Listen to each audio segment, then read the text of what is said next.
देखिए 24 नंबर अति परवलय का यहाँ पे एक समीकरण दिया है एक्स स्क्वायर बट्टा ए स्क्वायर माइनस वाई स्क्वायर बट्टा बी स्क्वायर बराबर में 1 के बिंदु x0 y0 पर स्पर्श रेखा तथा अभिलंब का समीकरण ज्ञात करें। तो पहले यहाँ से ढाल निकालेंगे इस बिंदु पर और फिर उसके बाद उस बिंदु पर समीकरण निकाल देंगे। बहुत सिंपल है, कोई दिक्कत नहीं है। थोड़ा सा इसमें टेढ़ा लगेगा कि x0 y0 दिया, कोई अंक दिया रहता है तो कोई दिक्कत नहीं होती।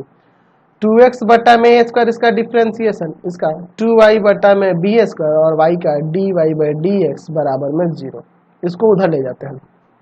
ठीक है, चलिए माइनस का 2y b square dy by D x बराबर में माइनस का 2x बटा में ए स्क्वायर, ये माइनस टू काट देते हैं, माइनस टू ही पूरा काट देते हैं। ठीक है, समझ गए ना, -2 से -2 हमने हटा दिया, इस तरह से पूरा ही हटा दो, -2 से -2।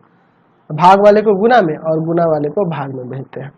ठीक है, तो ये देखो बी स्क्वायर एक्स हो जाएगा और ये नीचे आएगा ए स्क्वायर वाई हो जाएगा। हमें किस पे देखना है, एट किस पे, x0 y0। देख लो आपके पास बिंदु यही x0 y0 दिया है, तो यहाँ पर आपका ढाल क्या होगा पहले वो निकाल लेते हैं। dy बाई डी एक्स क्या होगा, x0 y0, तो कोई दिक्कत नहीं है, बी स्क्वायर एक्स 0 और बटा में ए स्क्वायर वाई 0, यही ना हो जाएगा आपका। कोई दिक्कत है, कोई दिक्कत नहीं है। चलिए अब लिखते हैं स्पर्श रेखा का समीकरण। स्पर्श रेखा का समीकरण जो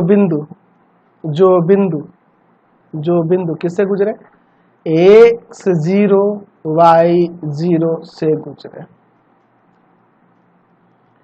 चलिए देखते हैं क्या हो जाएगा, y माइनस y0 बराबर में ढाल यही है बी स्क्वायर एक्स 0 बटा में ए स्क्वायर y0 और इंटू में x माइनस एक्स 0, यही ना हो जाएगा आपका। कोई दिक्कत नहीं है, इसको लाके इधर मल्टीप्लाई कर दे क्या, ये इधर लाके मल्टीप्लाई करोगे क्या हो जाएगा, ए स्क्वायर y0 y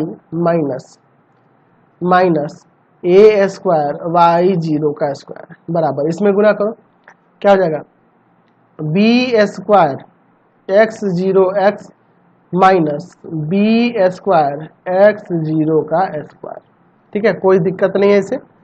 चलिए अब एक काम करते हैं हम लोग, इसको चाहे इसको एक तरफ कर लेते हैं। ठीक है, तो यहाँ से आपका हो जाएगा, इसको इधर लाते हैं। ठीक है, इसको इधर लाते हैं और इसको उधर लेते हैं, हो जाएगा बी स्क्वायर x0 का square minus A square y0 का स्क्वायर बराबर में B square x0 x minus A square y0 y, ये इधर आ गया। ठीक है, अब लिखेंगे ए स्क्वायर बी स्क्वायर से भाग देते हैं, ए स्क्वायर बी स्क्वायर से भाग देने पर। ठीक है, भाग दे के देखते हैं, भाग देने पर बी स्क्वायर x0, ठीक है, और बटा में ए स्क्वायर बी स्क्वायर। ठीक है, और फिर minus A square y0 A square बटा में ए square B square, B square x0 x बटा में ए square B square minus A square y0 y बटा में ए स्क्वायर बी स्क्वायर।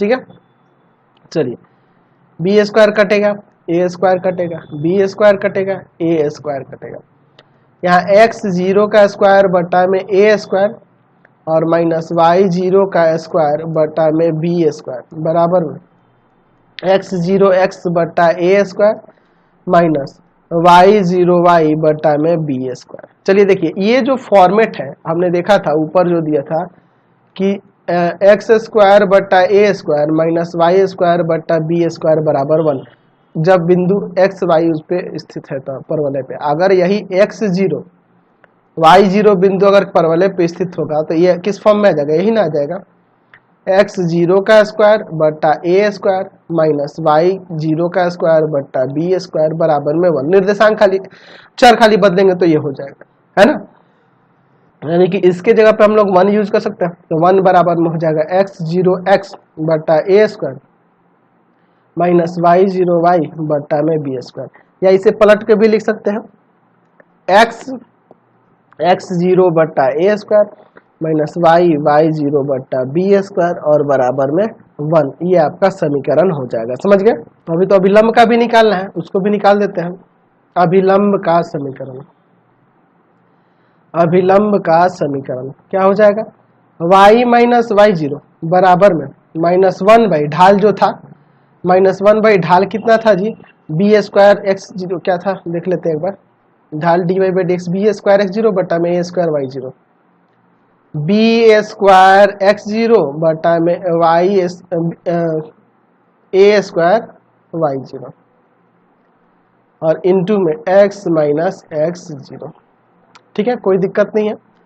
अच्छा एक काम करते हैं, यहाँ पर यह ऊपर पलटेगा और इसके डिवाइड में आ जाएगा, समझ रहे बात को, ये ऊपर पलटेगा और इसके डिवाइड में आ जाएगा, या चलो अगले स्टेप में किया जाएगा, ए स्क्वायर वाई जीरो बटा में बी स्क्वायर एक्स जीरो और एक्स माइनस एक्स जीरो, ऐसे लिख सकते हैं। तो देखो इसको इसके भाग में भेज देते हैं, ठीक है, इसको इसको भाग में भेज देते हैं और इसको इसी के डिवीजन में रहने देते हैं, तो हो जाएगा y minus y zero minus का हो जाएगा ए स्क्वायर वाई जीरो, क्योंकि आंसर इसी तरह से दिया है x माइनस एक्स जीरो और बटा में बी स्क्वायर एक्स जीरो, इसको उधर ले जाते हैं प्लस का हो जाएगा ना, यानी कि जीरो बराबर में हो जाएगा x माइनस एक्स जीरो बटा में बी स्क्वायर एक्स जीरो और प्लस प्लस ये आके प्लस का हो जाएगा y माइनस वाई जीरो बटा में ए स्क्वायर वाई जीरो। कोई दिक्कत नहीं है, ये आपका आ गया अभिलंब का समीकरण, समझ गए। चलिए अगला क्वेश्चन देखिए।